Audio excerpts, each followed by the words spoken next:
Alors voilà, Boker Tov tout le monde. Euh, Cartov. on se retrouve, Cartov. on se retrouve pour la suite du cours sur la tefila. Et en fait, aujourd'hui, vous allez être contente. On va en fait faire le texte de la tefila, mais il s'agit de la Mishnah. Il s'agit d'une Mishnah qu'on lit tous les matins. Alors, dans le Patach Eliyahu, elle se situe à la page 23. Voilà, vous la voyez. Et c'est ça qu'on va étudier ce matin. Et je pense que ça va nous occuper toute l'heure parce que vous allez voir, elle est très, très, très riche. Je pense qu'elle parle vraiment de l'essentiel de la vie d'un juif.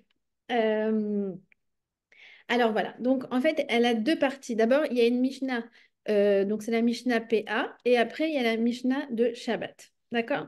Alors la première, c'est quoi? Donc, je vous rappelle qu'on est dans les corbanotes. D'accord. Avant c'est la première partie de la prière. Et donc, ça, c'est le tout début donc, des corbanotes. Joy, excuse-moi, c'est Cap Guimel ou 23 en truc en chiffres? En Cap français, Guimel? page 23. Ah, c'est en français? Ok, parce que là, je vois. Ah, Oui, 23, d'accord. La Olam Adam Yerushalayim, c'est ça? en haut, en haut. Elou Advarim chez Adam Ah, aussi. hello, ok, Voilà. ok, Donc, la ok. première, Elou Advarim chez En Lahem Shiur. Alors, voici les mitzvot, les prescriptions, qui n'ont pas une mesure assignée, qui n'ont pas une mesure précise. HPA, Vea Bikurim, Gimilut Chasadim, Ve Talmud Torah. Ah, Vea Reayon. Alors, ça veut dire quoi? Donc, voici 5 mitzvot qui n'ont pas elles n'ont pas une mesure précise. Il s'agit de la PA, des Bikurim. Donc, PA, je vais vous expliquer c'est quoi. Je vais vous expliquer c'est quoi aussi Bikurim. Et ensuite, on a le pèlerinage, le chesed, la bienfaisance et l'étude de la Torah. Alors, donc, c'est quoi cette idée? Donc, c'est des mitzvot où en fait, on n'a pas donné, la Torah n'a pas donné une mesure précise. C'est en fonction de ce que l'on ressent, c'est en fonction de notre intuition. Alors, c'est quoi? Alors, d'abord, la première, c'est PA. C'est quoi PA? Alors, ça veut dire un coin, mais en fait, PA, ça veut dire, justement, ça veut dire un peu. PA, un peu. Alors, par exemple, les péotes, vous connaissez les péotes? Ah, on ne dit pas les papillotes, on dit les péotes. C'est à cause de l'huile de finesse, ça, que les gens ils disent papillotes. Mais, donc, c'est en fait les petits garçons, enfin même les hommes, qui ne se rasent pas ici et donc qui vont même laisser un petit peu pousser. D'accord? Alors, il y en a qui vont voilà, laisser comme ça vraiment très légèrement. Puis il y en a qui vont avoir un peu plus long, qui vont mettre derrière les oreilles. D'accord? Et puis après, il y en a qui vont avoir des longues péotes. Par exemple, chez Breslev, c'est connu que c'est bien d'avoir des longues péotes parce que Rabbi Nachman, il dit qu'il peut attraper, attraper les gens par les péotes et même les sortir du Gehinam avec les péotes. D'accord? Donc c'est pour ça que vous allez voir différentes mesures. Chez les Chabad, par exemple, chez les Loubavitch, vous verrez que les petits garçons, ils ont un peu comme ça, d'accord? Mais eux, ils n'ont pas l'habitude de laisser pousser beaucoup. Alors, PA, c'est quelque chose c'est une mitzvah qu'on retrouve surtout dans l'agriculture. Dans l'agriculture, alors, il y a 3 mitzvahs qu'il faut connaître. Alors, je suppose que vous n'avez pas de champ, d'accord? Vous n'avez pas un champ agricole, à moins que, voilà, s'il y en a une qui en a un, qu'elle se dévoile. Mais c'est des mitzvot qu'il faut connaître, parce qu'en fait, elles ont un message à nous donner. Alors, c'est quoi ces 3 mitzvot? C'est quoi? Enfin, ceci dit, je dis qui a un champ, personne, mais alors je vous assure, je vous annonce que nous sommes l'heureux locataire d'un champ de 20 mètres carrés au parc Ayercon, donc depuis vendredi. En fait, c'est quelque chose pour les habitants de la ville de Tel Aviv. C'est comme voilà, on était sur liste d'attente depuis un an et puis vendredi finalement, on a eu droit d'avoir ce champ. Donc ça fait 20 mètres carrés et c'est pour pouvoir faire pousser des choses. Donc on va sûrement faire pousser des tomates cerises là-bas et des petites choses comme ça. Donc je vous raconterai l'histoire de mon champ. Mais du coup, j'ai entendu mon mari ce Shabbat s'adresser à un Talmid Chacham, lui demandait alors qu'est-ce que je dois faire par rapport à ce champ, ce fameux champ de 20 mètres carrés, wow, très grand champ qui est à notre disposition. Alors en fait, il y a 3 mitzvot. La première, c'est donc PA. Mm. il faut laisser un coin, comme on a dit, un point, un coin, un peu, aux pauvres. C'est-à-dire qu'en fait, on écrit, on met une pancarte avec écrit PA et on délimite, et qui veut vient et peut se servir. Ça, c'est la première, PA. Ensuite, on a les quêtes. C'est quoi les quêtes? Eh bien, les quêtes, ça veut dire qu'un indigent, quelqu'un qui est dans le besoin, il peut venir et il peut se servir, mais manger sur place. Ça, c'est les quêtes, c'est glaner, glaner en français. Et la dernière, c'est sheriha. C'est quoi? C'est imaginons que par exemple, l'agriculteur, il ramasse deux épis de blé, enfin, il ramasse, pardon, plusieurs épis de blé, et que sur le chemin, il y en a un ou deux qui tombent, alors il n'a pas le droit de les ramasser, jusqu'à deux. Après, si c'est plus, il peut les ramasser. Non, si c'est un ou deux, c'est le signe qu'ils ne sont pas destinés et que, en fait, ceux-là, on met de côté et ils sont pour la tzedaka. D'accord? Donc, si vous voulez, si on dirait aujourd'hui à la sauce 2024, dans un supermarché, on imagine, ça donnerait quoi? Ça donnerait PA, ça donnerait un rayon gratuit pour les pauvres. D'accord? Voilà, un petit rayon, comme dans une macolette, avec quelques affaires de nécessité première, euh, et n'importe qui peut venir et se servir. Deuxièmement, ça donnerait quoi les quêtes glanées? Ça donnerait que les indigents qui pourrait manger sur place certaines choses. Par exemple, il peut prendre une tomate, il peut prendre une conserve de maïs, quelque chose qu'il peut manger sur place, mais pas repartir avec. Ça serait glané, ça serait les quêtes. Et dernière chose, c'est que voilà, si on aménage des rayons et que le patron du supermarché ou son employé fait tomber, par exemple, on dirait une ou deux boîtes de conserve, alors on comprendrait que c'est mis de côté pour les pauvres. D'accord? Alors évidemment, on ne l'applique pas dans un supermarché, mais juste pour vous donner en fait l'idée de en fait la manière dont la charité est organisée dès le champ agricole, de manière à ce que il y ait cet arrangement pour que en fait les indigents puissent venir et se servir, mm, mais sans que ça soit, on va dire, trop exagéré. Ça reste confiné à certaines lois. Alors PA, c'est la même gematria que Elohim. Elohim, c'est quoi? C'est Hachem lorsque il se révèle à nous sous la Midat Hadin, c'est-à-dire le Dieu de rigueur, le Dieu Hachem quand il se dévoile à nous de manière intransigeante, on va dire. Alors, qu'est-ce que ça veut dire que PA, c'est la même gematria que Elohim? Eh bien, ça veut dire qu'en fait, quand on donne de la tzedaka, quand on donne aux pauvres, eh bien, ça vient adoucir Elohim, ça vient adoucir la Midat Hadin. C'est en fait le fameux principe, vous savez, en hébreu, on dit mesure pour mesure, Mida keneged Mida. C'est quoi? C'est-à-dire qu'en fait, Hachem, il se relationne avec nous de la même manière que nous nous relationnons aux autres. Alors, puisque nous, entre guillemets, nous avons pris en pitié le pauvre, eh bien, Hachem lui-même aussi, il nous prend en pitié. D'accord? Mida, Keneged, Mida. Et donc, la Tzedaka, la PA, a pour pouvoir de pulvériser la Midat Hadin. Ensuite, la deuxième qui va m'intéresser, c'est Bikurim. Alors, c'est quoi Bikurim? Alors, pareil, c'est donc par rapport au champ, par rapport à un champ agricole. Eh bien, c'est les premiers fruits. Les premiers fruits que l'on a, eh bien, l'agriculteur, qu'est-ce qu'il faisait? Il les entourait, vous voyez les petits bourgeons par exemple, et il les entourait sur son arbre, il mettait un fil rouge. Et il se souvenait, ah, ça c'est les premiers fruits. Maintenant, combien? C'est pas écrit. Il peut en entourer un, deux, 10, 20. C'est lui qui décide, comme le PA, c'est la même chose. C'est lui en fonction de son cœur, en fonction de sa générosité de cœur. Alors, qu'est-ce qu'il va faire avec ces fameuses bikurim, ces fameux fruits? Il va les amener en offrande au Beth Amikdash. Et qu'est-ce qu'il y a de particulier dans cette mitzvah? En fait, les premiers fruits, c'est ceux auxquels on a un attachement. Imaginez-vous, il a planté son arbre, il l'a vu pousser, il l'a vu grandir, les branches, les feuilles, tout ça. Et au bout de un an qu'il a investi, enfin les premiers fruits, on lui dit, ah, ceux-là, ils sont pas pour toi, tu vas les amener en offrande au Beth Amikdash. C'est comme, j'ai envie de dire, si on met encore ça à la sauce 2024, imaginez quelqu'un qui a son premier travail. Je ne sais pas si vous vous souvenez de votre premier travail. Alors, bon, en général, on a fait des études, 2 ans, 3 ans, 5 ans, on s'est investi. C'est quand même quelque chose d'arriver dans le monde du travail. Et imaginez la première fiche de paye.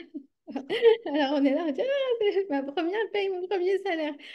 Eh bien, ce premier salaire, tu le donnes à la tzedaka. Imaginez-vous, c'est à peu près le même principe. D'accord?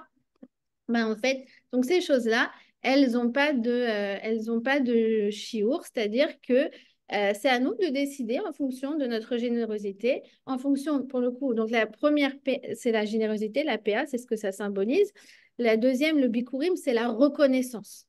La reconnaissance, de dire que, en fait, c'est vrai, ces fruits, j'ai planté, j'ai œuvré, mais le fait d'amener les premiers fruits, les prémices, on appelle ça en français, au Beth Amikdash, c'est pour me souvenir, pour ancrer dans mon cœur que tout ça, eh bien, c'est grâce au Maître du monde. D'accord? Donc, le deuxième, en fait, c'est en fonction de notre capacité de gratitude, notre capacité de reconnaissance. Et donc, on enchaîne avec la deuxième Mishnah. Donc, c'est vraiment bien de les lire le matin et surtout de comprendre ce qu'elles veulent dire, ces Mishnayot. Et bah, celle-là, c'est ma préférée. Je ne sais pas comment vous dire. Vraiment, je l'adore, cette Mishnah. Elle est trop belle. Alors, elle dit comme ça. Eloi dvarim she'adam ose otam ochel miporotehem ba'olam hazeh ve'akeren kayemet la'olam haba. Voici les choses, les prescriptions, les mitzvot dont on touche un intérêt. On goûte les fruits dans ce monde-ci. Va Keren Kayemet, mais le capital est réservé dans le monde futur. Alors, c'est quoi? Ve Eluhem, Kibud Avahem, Gemilut Rasadim, Bikur Cholim, Achnasat Ochim, Ashkamat Bet Knesset, Ahavat Shalom Ben Adam Lechavero, Uven Ish Leishto, Vetalmud Torah Keneged Kulam. Alors, c'est quoi? C'est 7 mitzvot qui sont au-delà de tout, qui vont en fait nous apporter du bien dans ce monde sans impacter ce qui nous est gardé dans le monde futur. Eh bien, c'est le respect des parents, le chesed, la bienfaisance, le bikur cholim, le fait d'aller rendre visite aux malades, achnasat ochim, le fait de l'hospitalité, voilà, faire rentrer des invités chez soi, ashkamat bet hakneses, de fréquenter la shul, la synagogue, pardon, Ahavat Shalom Ben Adam Lechavero, c'est de rétablir la paix entre l'homme et son prochain et entre les époux. Ve Talmud Torah Keneged Kulam. Alors, et le Talmud Torah, ça les vaut toutes. Voilà, ça les vaut toutes. Keneged Kulam. C'est envers et contre tout, c'est par-dessus tout. D'accord? Alors, c'est ça qui va nous intéresser donc maintenant. Déjà, on va expliquer le concept. Qu'est-ce que ça veut dire que quoi, je tire des profits dans ce monde, mais ça m'est gardé dans le monde futur? C'est bizarre, d'accord? On dirait que la Torah, elle parle en termes même de banque. Voilà, t'inquiète pas, l'intérêt, tu l'as maintenant, mais ton capital, il reste. Alors, c'est quoi cette idée? Alors, euh, c'est une question qui est très large, mais je vais vous donner une réponse globale, une réponse qui va peut-être après laisser d'autres questions en suspens, mais c'est la Hanaga, c'est la direction du monde, elle est comme ça. Euh, la récompense pour une mitzvah, c'est quoi la récompense pour une mitzvah? La récompense d'une mitzvah, ça sera toujours quelque chose qui est de l'ordre du spirituel. Ça peut être la satisfaction de faire la mitzvah. Ça peut être la connexion qu'on a plus grande avec le Boré Olam, avec le Maître du monde. Vous savez que mitzvah, c'est les lettres que tsevet, une équipe. Quand je fais une mitzvah, je suis en équipe avec Hachem. Je me sens encore plus proche de lui. Ça peut être le fait d'avoir une bonne renommée, d'avoir de la sérénité, de sentir du bien. Ça va être toujours quelque chose de spirituel. Et nos sages nous disent, bah, tu sais quoi? La récompense d'une mitzvah, bah, c'est une autre mitzvah. C'est la possibilité de faire une autre mitzvah. D'accord? Donc, ça reste toujours spirituel. Ça ne peut pas être autre chose que du spirituel. Pourquoi? Alors, il nous explique le Chafetz Chaim parce que une mitzvah, c'est infini. C'est de l'infini. Or, ce monde-ci, il est fini. Et donc, tu ne peux pas avoir une récompense dans ce monde-ci pour quelque chose qui est de l'ordre de l'infini. D'accord? Il explique le Chafetz Chaim, il donne un machal, il donne une parabole. Il dit, voilà, imaginons qu'un père, il a fait un chèque de... il a voilà, donné l'héritage à son fils et il lui a donné 10 millions d'euros. Et le fils, il est avec son chèque tout content. Oh, 10 millions d'euros! Ouh, ouh. Alors, il est trop content parce qu'il se dit, avec ça, je vais pouvoir m'acheter plein de bonbons. Donc, il va à l'épicerie et il dit, voilà, je voudrais 3 sucettes. Il est tout fier et il donne le chèque de 10 millions d'euros. Alors, le épicier, il rigole. Il lui dit, mon petit gars, mon petit, hein, écoute, avec cet argent, en fait, tu peux pas acheter une sucette. Je vais te dire, tu peux même pas racheter l'usine qui a fait la sucette. Même, tu peux pas acheter. C'est-à-dire qu'en fait, ton chèque n'a rien à voir avec ce que tu peux acheter. D'accord? Donc, en fait, il peut lui donner la sucette après parce qu'il est attendri par lui. Mais ça sera jamais en récompense du chèque. Vous voyez ce que je veux dire? C'est comme, voilà, ce qu'on va avoir, ce qu'on peut ressentir, c'est quelque chose qui est au-delà même de ce que l'on a fait. Et ça restera toujours de l'ordre de l'émotionnel, du spirituel, de la sensation de proximité avec Hachem. Mais ça sera jamais de l'ordre du matériel. Ah, mais alors c'est bizarre parce que Hachem, il nous dit, si tu fais ça, ça et ça, alors tu vas avoir Ve'achalta ve'savata, tu vas avoir à manger, tu vas avoir ceci, tu vas avoir cela. Oui, mais en fait, c'est pas la même chose. Ce qu'on va demander, ce qu'on demande dans notre philosophe, ce qu'on va demander dans la Hamida, la santé, la parnassa, la maison, les enfants en bonne santé, tout ça, en fait, ce sont des moyens d'encore mieux le servir. Donc, c'est pour ça qu'on dit que la réponse qu'on pense d'une mitzvah, c'est une autre mitzvah, parce qu'en fait, Hachem, entre guillemets, est tellement satisfait de la manière dont on le sert, qu'il te dit, ah, mais attends, elle, je vais lui donner encore plus de moyens. Vous voyez, comme un patron qui voit qu'un employé, il est très, il donne tout ce qu'il a, et il est très fiable, il est très honnête, il donne le meilleur de lui-même, alors il va lui donner plus de responsabilités. Et qui dit plus de responsabilités, dit plus de ressources. Mais ça reste des ressources qui sont en vertu de quoi? En vertu du patron. D'accord? Vous avez compris? Mhm. Voilà. Maintenant, avec ces mitzvot-là, eh bien, en fait, on va ressentir une récompense dans ce monde-ci et de manière assez dévoilée. Pas forcément immédiat, d'accord? Pourquoi pas forcément immédiat? Parce que on n'aura jamais, ce sera jamais, c'est jamais automatique une récompense, sinon ça viendrait contredire les règles du libre arbitre. Si, quand on appuie sur l'interrupteur à Shabbat, il y avait un feu qui descendait sur nous, bon, bah, vous comprendrez qu'il n'y a plus de libre arbitre. Si on voit que quelqu'un qui il fait la tzedaka, le mois d'après, il touche au loto et que ça se fait automatiquement et chez tout le monde, il n'y aurait plus de libre arbitre. D'accord? Donc la récompense, elle n'est jamais euh, euh, euh, immédiate ou dévoilée de manière évidente au reste du monde, mais ça va être quelque chose pour qui la personne qui les fait, pour qui ça va être palpable. Il va le sentir, il va le ressentir du plus profond de son être. Que c'est quoi? Que c'est le résultat des efforts qu'il a fait, que c'est le résultat des mitzvot qu'il a fait. Et lui-même, il va pouvoir dire, je sens que je mange les fruits du bien que je fais autour de moi. Pourquoi je dis le bien que je fais autour de moi? Parce que vous voyez que tout ce qui est commun à ces mitzvot-là, c'est le bien que l'on fait autour de nous. D'accord? C'est en fait être quelqu'un qui va rechercher en quoi sa communauté, sa famille a besoin de lui et qui va s'investir pour faire de son mieux pour être à l'écoute et au service de ses proches. Vous voyez ce que je veux dire? Ben, lui-même, il va ressentir une satisfaction, une récompense de manière très forte et très palpable. Alors, on y va? On commence. Kiboud Avaem. Alors, le respect des parents. Bon, le respect des parents, on leur doit le respect. Pourquoi? Parce que nous avons de la gratitude envers eux du fait qu'ils nous ont donné la vie. Alors la vie, c'est quand même, bah, au Hachem, le cadeau le plus précieux. Si quelqu'un il vient un matin et vous donne 1 million d'euros, bah, on aurait de la gratitude envers lui toute notre vie. Eh bien, notre vie, elle est infiniment plus précieuse qu'1 million d'euros. D'accord? Donc, le shoresh, la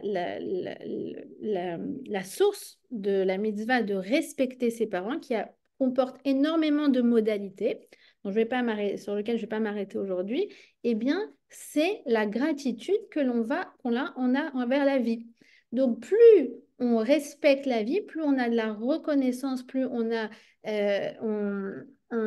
apprécie la vie, plus la mitzvah de Kibbout normalement, elle devrait découler, elle devrait être logique. D'accord? Et surtout, comprendre qu'en fait, lorsque une personne respecte ses parents, elle respecte ses origines. Elle respecte là d'où elle vient. Et donc, quand elle respecte ses parents, en réalité, elle se respecte elle-même. Et ça, c'est la base de tout le kibbudorim, toute la mitzvah de respecter ses parents. Ça vient avant tout du respect de soi et du respect de la vie. Et du respect de ceux qui ont tout œuvré pour nous donner la vie. Maintenant, je précise quand même que tout n'est pas justifiable au nom de cette mitzvah. On a de la reconnaissance parce qu'on vit grâce à eux, mais on ne vit pas pour eux. On vit pour nous-mêmes. On doit se réaliser, c'est dans ce but qu'ils nous ont donné la vie. D'accord? C'est-à-dire qu'en même temps, on doit être prêt à faire des concessions, à, à- à être comment dire, au rendez-vous pour eux, à être fiable, à chercher à leur faire plaisir. Par exemple, sachez que on- le fait d'organiser un anniversaire surprise à ses parents, c'est Kiboudorim. D'accord? C'est pas seulement voilà, des choses comme ça qui sont formelles, mais c'est vraiment d'avoir à l'intérieur de nous, de développer, de cultiver la Mais reconnaissance là, et Joy, l'amour. tu parles là que quand on est sous leur coupe, on est à 100% dans le kibbutz. Mais quand on n'est pas, c'est-à-dire quand on se marie et tout ça, on reste dans le kibbutz, mais pas 100% parce qu'on a un mari, on a des enfants. Non, on est à 100% dans le kibbutz. Non, c'est la même chose. Ça n'a rien à voir le fait de se marier, mais vraiment, ça ne change rien. Mais ce qu'il faut comprendre, c'est que on ne prône pas l'auto-sacrifice. Que ce soit avant le mariage, après le mariage, ça ne change absolument rien. C'est-à-dire, on doit être prêt à faire des concessions, mais on ne prône pas l'auto-sacrifice en vertu de la mitzvah de Kibbutz Dorim. D'accord? Alors, sur ce, j'aimerais quand même faire une petite parenthèse. Parce que c'est une question qui revient, que je rencontre énormément sur le terrain, dans les activités communautaires, dans les shiurim, etc. Question que je rencontre énormément par rapport aux enfants de parents qui sont difficiles, aux histoires qui sont douloureuses. Sur ça, j'aimerais quand même faire une parenthèse parce que si vous connaissez des gens dans ce cas, il faut connaître, il faut savoir certaines choses par rapport donc à la reconnaissance qu'on a vis-à-vis de nos parents. Alors, évidemment que si quelqu'un a subi des mauvais traitements, la question est très délicate. Je précise que la mitzvah de Kibbudorim est toujours d'actualité. Pourquoi? Parce qu'il suffit simplement qu'ils aient donné la vie, et même s'ils se sont retirés après, eh bien le fait qu'ils aient donné la vie, c'est ça qui justifie le Kibbudorim. D'accord? Maintenant, quand vous parlez à des gens comme ça, qui auraient subi un abandon ou des mauvais traitements, alors comment se relationner? Je vous le dis parce que c'est des choses que j'ai entendues de Rav Yacovson et de Vanessa Benzaken. Et je pense que c'est des outils qui sont très, très, très utiles parce qu'on connaît tous dans notre entourage des personnes qui ont été blessées par leurs parents. Et comme je vous ai dit, la méthode de Kiboudorim, elle est très importante déjà vis-à-vis de soi. Parce que quand on arrive à les respecter vraiment dans notre cœur, alors c'est nous-mêmes qui en sommes les bénéficiaires. Alors déjà, la première étape, c'est de donner de la légitimité à nos sentiments, accepter nos sentiments. D'accord? Déjà, pour la seule voie du pardon, c'est d'être en accord avec soi-même. Excusez-moi, j'enlève les micros, parce qu'il y en a qui ne sont pas fermés. Voilà. Pardon, est-ce que je peux dire quelque chose? J'ai- Oui, vous m'entendez? Je vous entends. Alors, j'ai appris une halakha cette semaine concernant justement le couple et les parents, que éventuellement, si l'homme a toujours l'obligation de continuer à aider ses parents comme il l'a fait auparavant, et que la femme, si elle rencontre des difficultés au niveau de sa famille, elle n'a pas la même obligation. Alors, ok, j'entends. Comme je vous ai dit, les modalités sont nombreuses et pour ça, il faut étudier, il faut poser des questions. Il faut poser la question. Jeudi, j'ai une jeune fille qui est venue chez moi pour me parler. Non, je ne la connaissais pas, mais une Israélienne. Je ne sais pas comment elle est arrivée chez moi. En plus, qui venait d'une famille assez illustre. Donc, vraiment, je n'ai pas compris pourquoi elle est débarquée chez moi. Et elle avait une vraie question de Kiboudorim.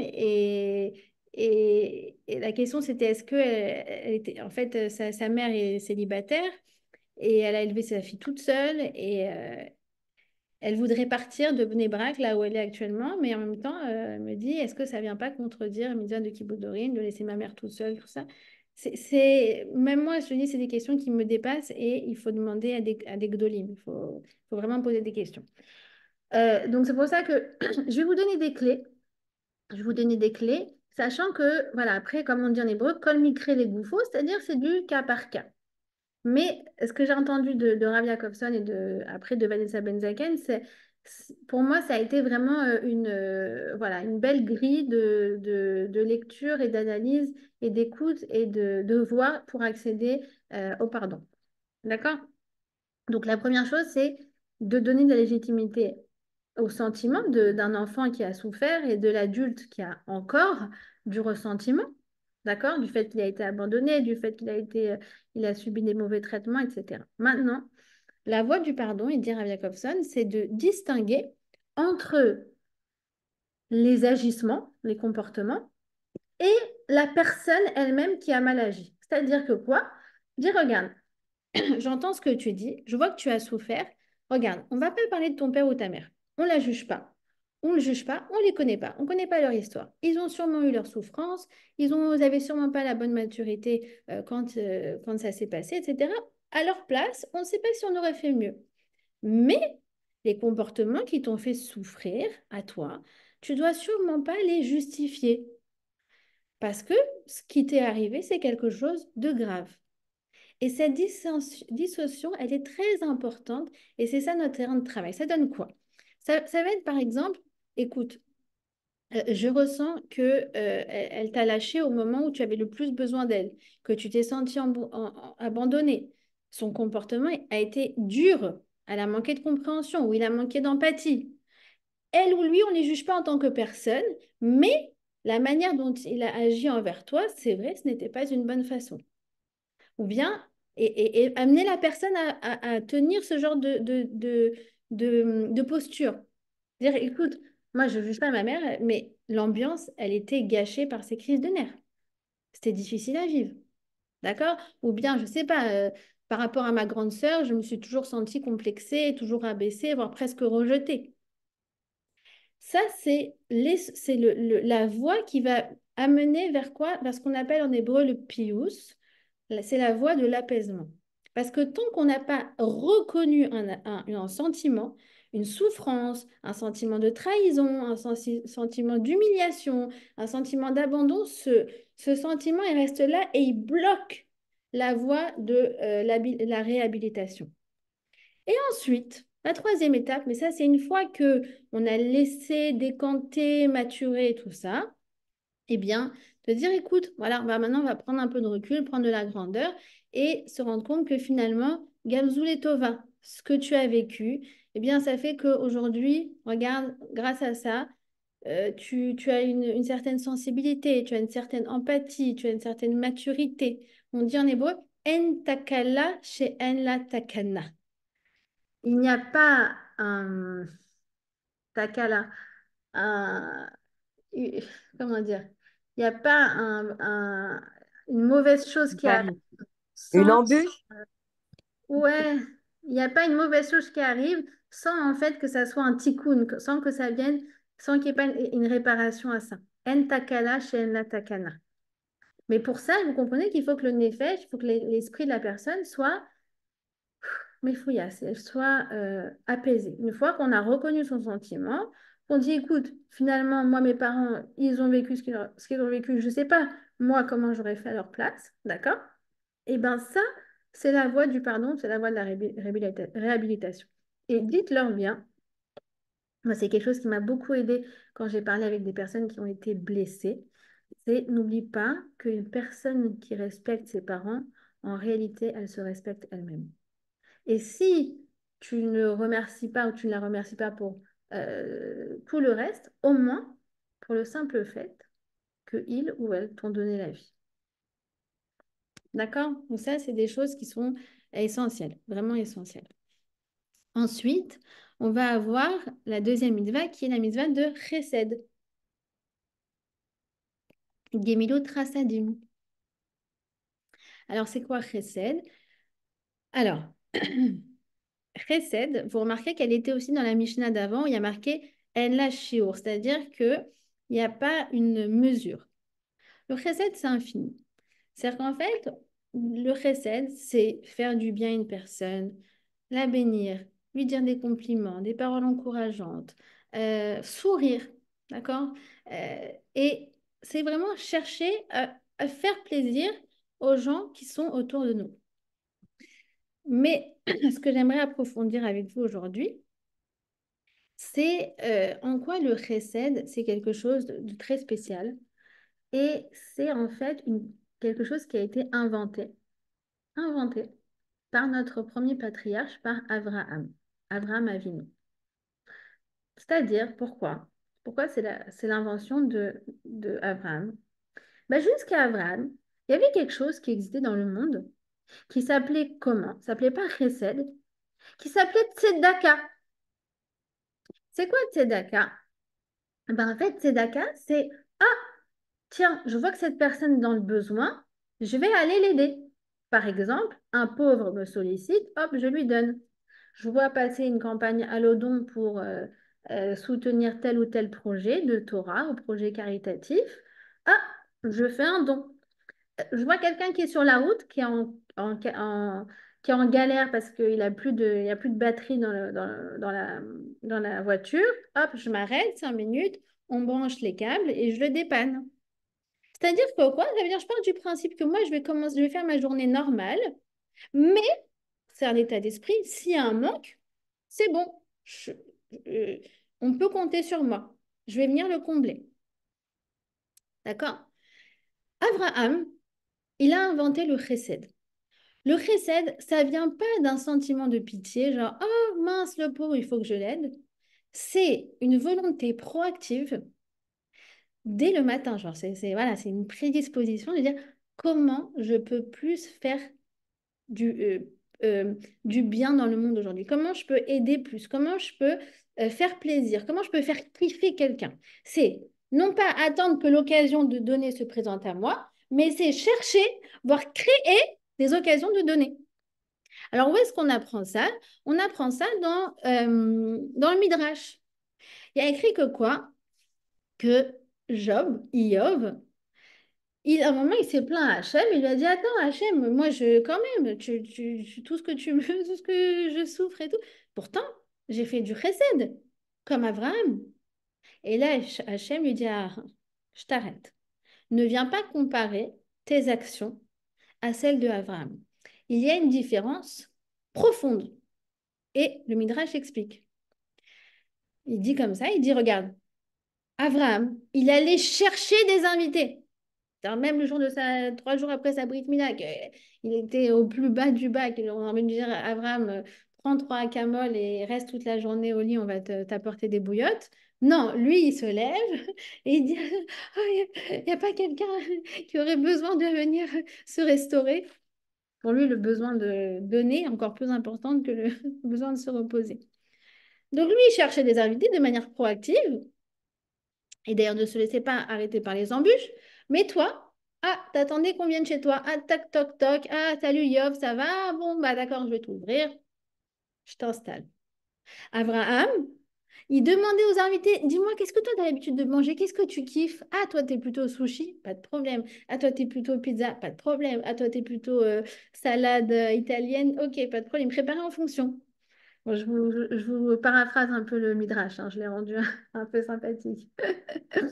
Et toi, c'était le même tarif pour tout le monde, le même menu. Ah, la même chose. Lundi, c'est poisson, mardi, c'est viande. Bah, ça dépend. Si tu arrives ce jour-là, c'est ça, sinon, c'est autre chose. Et si t'aimes pas, tant pis pour ta pomme. Et termine le midrash et dit, en fait, Abraham voulait qu'il y ait du chesed dans le monde, alors que toi, non, finalement, ça ne t'importait pas. Si personne n'avait besoin de toi, eh ben, entre guillemets, tant mieux. Donc, le chidouche d'Abraham, c'est une innovation. Pardon, l'innovation de Abraham, c'est en fait l'initier le fait de créer du bien. Il a voulu créer du bien. Il a voulu en fait créer des entités sur Terre qui s'appellent l'envie de faire plaisir à l'autre, sans que ça vienne à lui. C'est pas genre je viens juste combler un besoin, c'est que je veux qu'il y ait du chesed dans ce monde et encore plus de chesed dans ce monde. Parce que je sais que le chesed, ça vient embellir le monde. Donc ça, si vous voulez, et à chaque fois qu'en fait on fait du chesed, on est un créateur, on crée une nouvelle chose, une nouvelle entité spirituelle qui s'appelle chesed et qui va venir attirer la présence divine sur notre terre. Et figurez-vous que le Rav Hutner, le Pachaditzrak, il dit que si on devait bénir, écoutez comme c'est beau, si on devait bénir, faire une bénédiction avant de faire du chesed, alors qu'est-ce qu'on dirait? On dirait Baruch ata Hashem, Asher Kedeshan Mizadav Sebanu, la Asod Chesed, béni sois-tu éternel qui nous a sanctifiés par ses commandements et nous a ordonné de faire du chesed.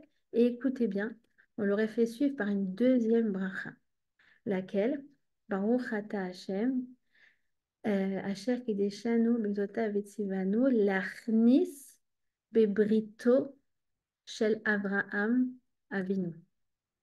Merci Hachem parce que tu nous as ordonné de rentrer dans l'alliance de Abraham. Cette bracha, on l'a dit quand Brit Mila. la Brit. Ouais. Et ben, en fait, quand on fait du chesed, on rentre dans l'alliance qui a été créée par Abraham. Le chesed, c'est une invention d'Abraham. Jusqu'à lui, il n'y a personne qui se levait pour dire ah, j'ai trop envie de faire du bien aujourd'hui. J'aimerais trop qu'il y ait une campagne à l'Odon qui passe et pouvoir donner de l'argent. Non, les gens, ils attendaient. C'est louable, hein, c'est très digne de louange, c'est magnifique, c'est extraordinaire. Mais ça n'a rien à voir avec le chesed. Le chesed, c'est une autre dimension complètement. Alors, comment savoir si on fait du chesed ou de la tzedaka? Je vous donne un exemple très simple. Je donne toujours le même exemple parce que je trouve qu'il est très parlant. Ben, en fait, imaginons que, par exemple, vous voyez cette campagne à l'Odon et, ah, voilà, ils construisent, je sais pas, un nouveau mikvé à Tel Aviv, par exemple. Alors, il y en a une, elle rentre le numéro de carte bleue et bon, ça marche pas. Bon, bah, ça marche pas, bah, j'ai essayé, tant pis. D'accord? Et l'autre, non, ça marche pas, mais elle va s'acharner. Non, je veux vraiment donner. Je veux avoir une part dans cette mitzvah-là. Alors la première, t'étais d'accord, elle a essayé, mais bon, tant pis, c'est pas grave, quelqu'un d'autre va le faire à sa place. L'autre, elle dit, ah non, non, je veux absolument avoir part dans cette chose extraordinaire qui s'appelle du chesed. Vous avez compris? Autre exemple, elles se sont engagées pour faire du bénévolat, les deux, la copine. Les deux, elles devaient, je sais pas, voilà, aller rendre visite à des malades. On va en parler après. Et finalement, on dit, voilà, non, finalement, il ne pourra pas recevoir de visite aujourd'hui. Ah, une, elle est soulagée, elle dit, ah, génial, je vais pouvoir faire mon programme. Et l'autre, elle dit, oh non, ça me faisait tellement plaisir de faire plaisir. Vous voyez?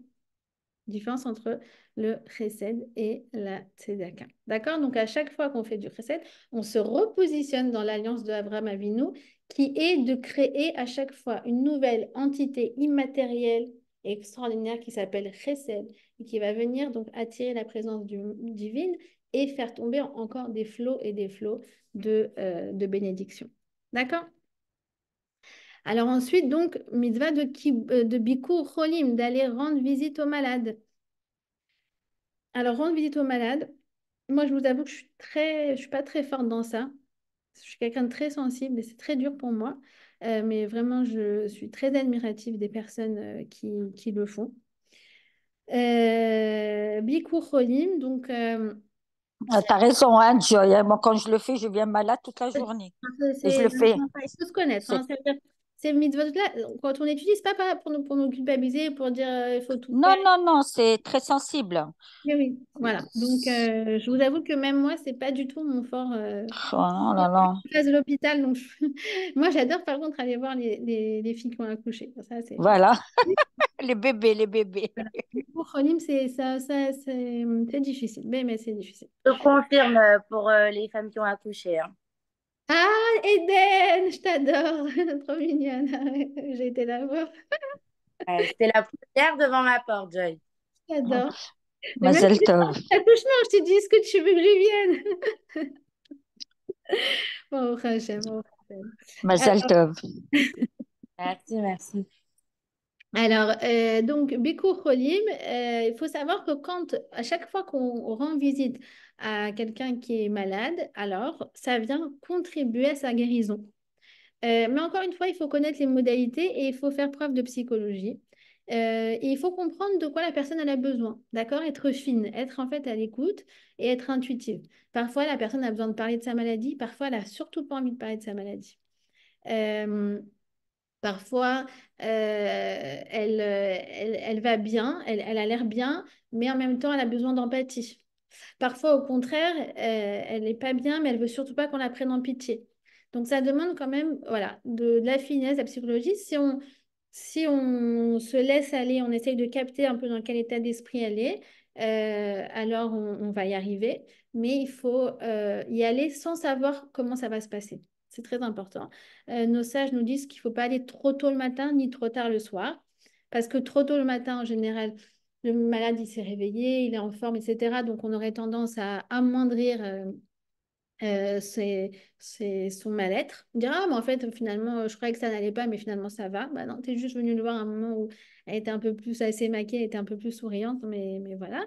Ou alors le soir, parce que le soir, au contraire, on peut être accablé et du coup, bah, encore une fois, on peut avoir cette tête de pitié comme ça qui. Alors, quand on est à l'hôpital, on n'a pas du tout besoin, alors vraiment pas du tout besoin de la pitié des gens, c'est très agaçant. Puis après, il y a ça. La seule qui arrive, c'est avec ses courses. Moi, je suis passée par le canyon avant et donc elle a son sac Zara, H&M, bidule, machin. Et l'autre qui est sur le lit d'hôpital. Enfin, vraiment, voilà, faut faire preuve de psychologie, quoi. Donc, euh, donc voilà. Achnasat Ochim. Alors, Achnasat Ochim, c'est le fait de recevoir des invités. Alors, nos sages nous disent quelque chose de très beau, que à l'époque du Beth Amikdash, on avait donc le misbéar, c'était l'autel qui était en fait une sorte de table sur laquelle il y avait les sacrifices. Et ce misbéar, il avait pour vocation d'expier, d'annuler nos fautes. Alors, qu'est-ce qui vient remplacer le misbéach aujourd'hui? Bah, c'est une autre table. C'est la table où on donne à manger aux invités. C'est la table où on reçoit.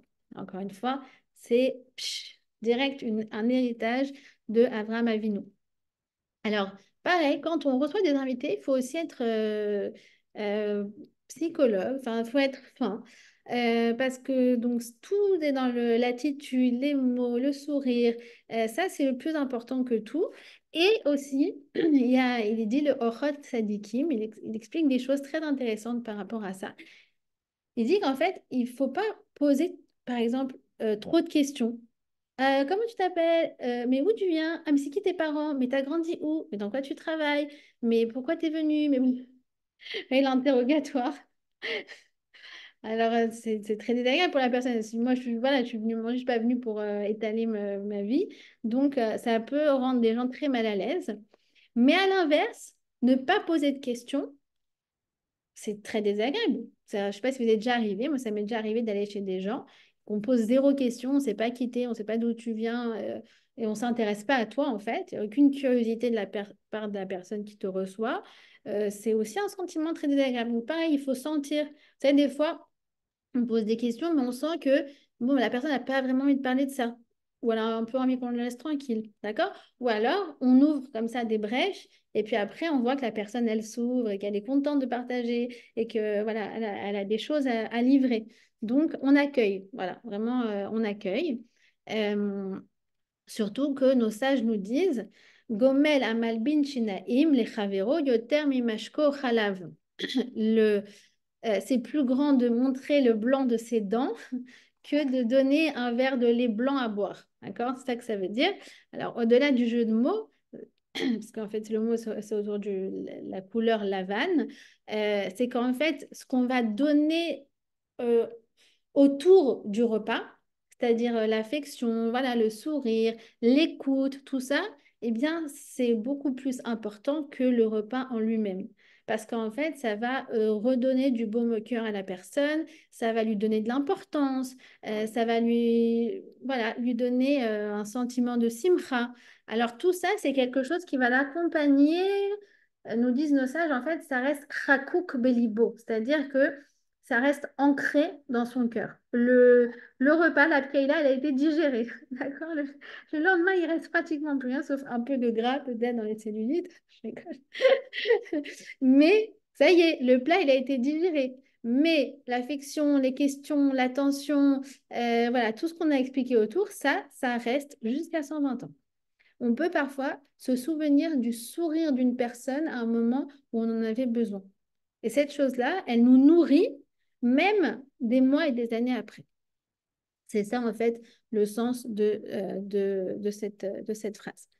Ensuite, Ashkamat Beta Knesset. Alors, le fait de fréquenter la maison d'études. Alors, à la fin, je sais qu'à la fin, les hommes, quand ils quittent la synagogue, ils disent un très, très beau texte. Il faudrait que je le retrouve. Mais en gros, c'est quoi? C'est on te remercie, Hachem. Euh, c'est où? Oh là là, il faudrait que je le retrouve. Parce qu'en fait, nous, on se lève le matin et eux, ils se lèvent le matin. Alors, les autres, ils se lèvent pour aller vite, vite au travail et ils sont stressés et tout. Nous, on se lève pour aller à la synagogue. Anachnu amelim ve'em amelim. On bosse. Mais eux, ils bossent pour avoir des choses finies. Et nous, on est là, on œuvre pour ta Torah, etc. Mais c'est dans le spirituel et c'est dans le kiff. Et anachnu ratzim lechaye olam haba, nous on court vers le monde futur. Ve'em ratzim la olam shav, je crois. Et eux, ils courent vers quelque chose qui reste du fini. C'est pas pour c'est pour se souvenir qu'est-ce qu'on vient faire en fait au Beth Knesset, que nous, on est dans une recherche de sens, que nous, on est dans une recherche de spirituel, de simcha, de satisfaction, de tous ces sentiments qu'on a expliqués au début de la Mishnah, qui viennent et qui nous remplissent et qui nous accompagnent en fait tout au long de la journée. D'accord? Ensuite, Ahavat Shalom Ben Adam Lachavero. Donc, c'est le fait d'aller faire la paix entre des personnes qui sont fâchées. Bon, alors ça aussi, je vous avoue, c'est quelque chose auquel je suis pas très forte. Pourtant, j'ai des bonnes intentions, mais, mais c'est vrai que ça nous tue quand on voit des gens qui sont fâchés. C'est très malheureux à voir, que ce soit des amis, que ce soit bah, des parents avec des enfants, une mère et une fille, une mère et un fils. Et ben en fait, on n'a pas le droit de rester les bras croisés. Après, on n'a pas forcément comment dire, d'obligation de résultat, parce que les résultats, ils ne dépendent pas de nous. C'est en fonction de si la personne, elle a ouvert son cœur ou pas.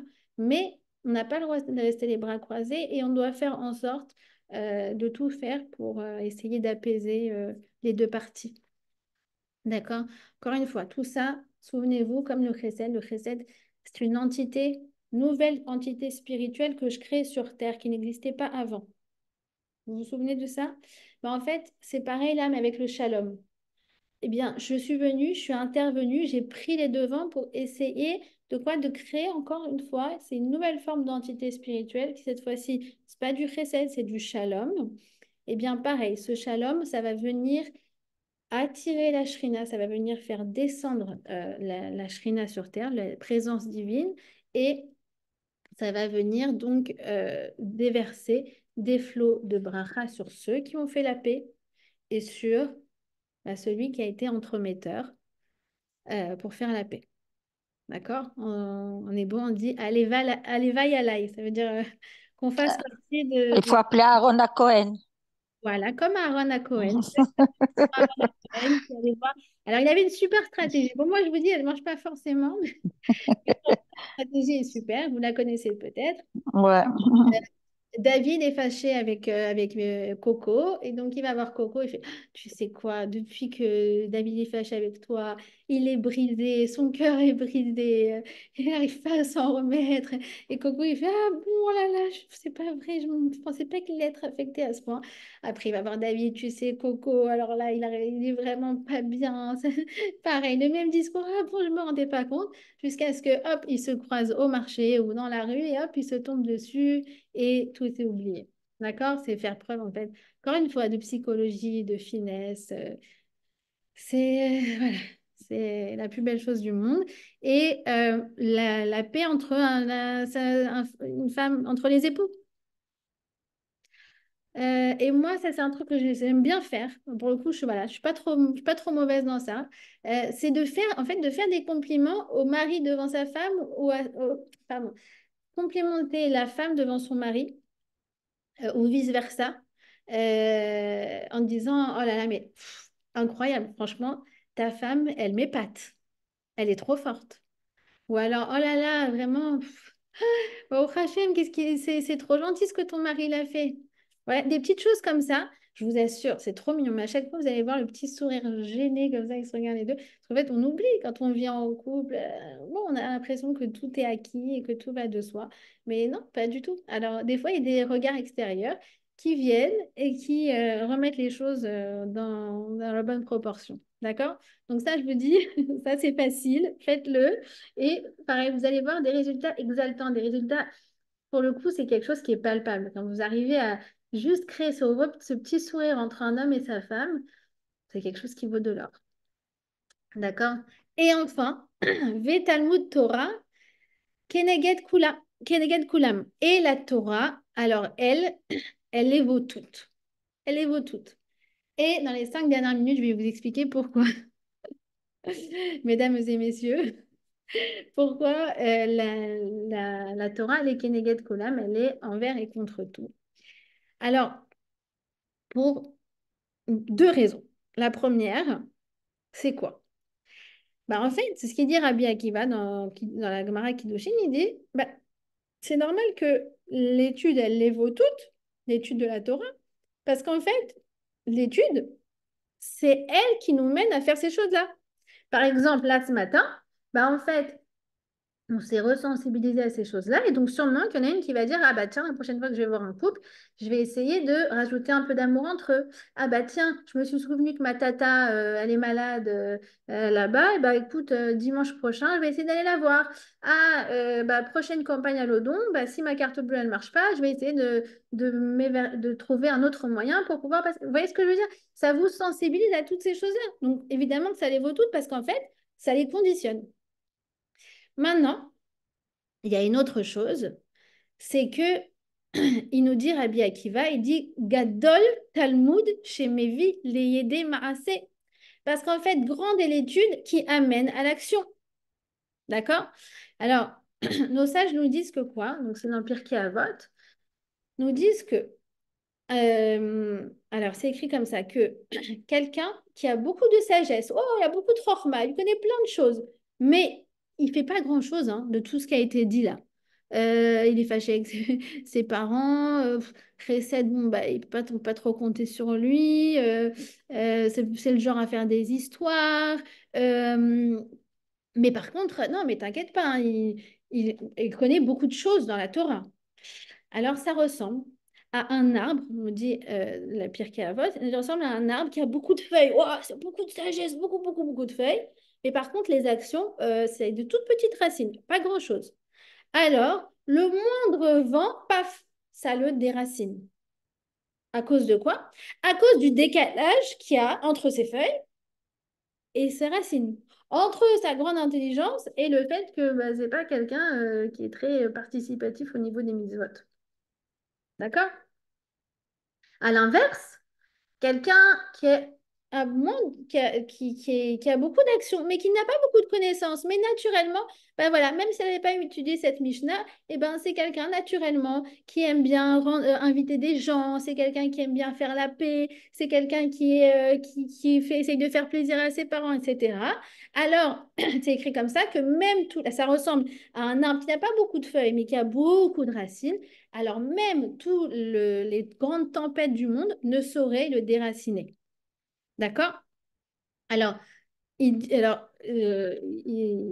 poursuit comme ça, Rav Jacobson, il dit, alors nous, ça veut dire quoi nous? Comment on se situe? C'est dur de savoir c'est qui a beaucoup de sagesse, qui a beaucoup de connaissances, qui... Mais en fait, il dit, c'est très simple. Il explique que Rabbeinu Yonah, il donne la réponse. Qu'est-ce que ça veut dire que les actions sont plus importantes que la sagesse? Eh bien, en fait, c'est quoi?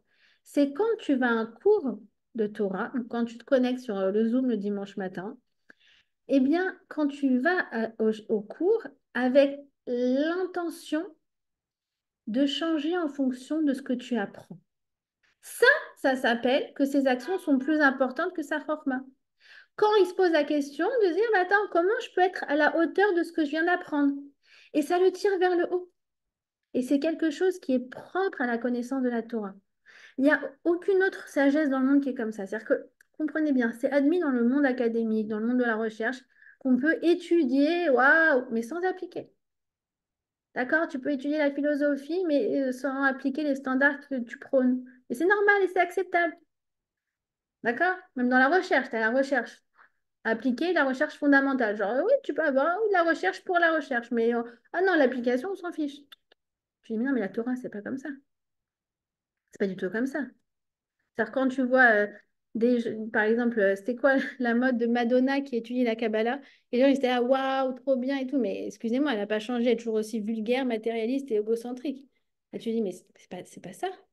Nous, on étudie dans le but que chaque mot nous transforme. Et ça, sachez que plus on veut que le cours nous transforme, plus le cours nous transformera. Plus on a comme aspiration que chaque mot, il ait un impact dans notre cœur et qu'il se transforme en vécu, plus ça sera le cas. Sinon, ça se cristallise et en fait, ça devient même nocif. Ça devient, nos sages nous disent, ça devient la Torah, au lieu d'être un Sam Chaim, d'être un élixir de vie, elle devient un élixir de mort, Sam Mavet. Pourquoi? Parce que ça va être quelqu'un qui va se gargariser de toute sa connaissance et se suffire de tout cela. Et au niveau de l'attitude, va ne faire que s'empirer. Mais tout est une question de ratson. Tout est une question de qu'est-ce que je veux. Si je veux que le cours me transforme, le cours me transformera. Ça, c'est la première raison. Et la deuxième raison, pourquoi? C'est parce qu'il dit le Gaon de Vilna. Pourquoi elle les vaut toutes? Parce que, écoutez comme c'est beau, chaque mot de Torah, il vaut une mitzvah. D'accord? Donc là, par exemple, on a étudié 1 heure. Si tu dis qu'un mot, il prend 1 seconde, par exemple, ça fait 60 mots par minute. Donc, fois 60 minutes, ça fait 3600 mitzvot. Donc là, on vient de faire 3600 mitzvot. Va essayer de rendre visite à quelqu'un de malade 3600 fois à l'hôpital. Même dans une vie, tu vas avoir du mal à le faire. Donc, ce que tu as du mal à faire dans une vie, en 1 heure de cours, tu arrives à faire l'équivalent. Voilà. Elle était pas belle cette Mishnah, franchement.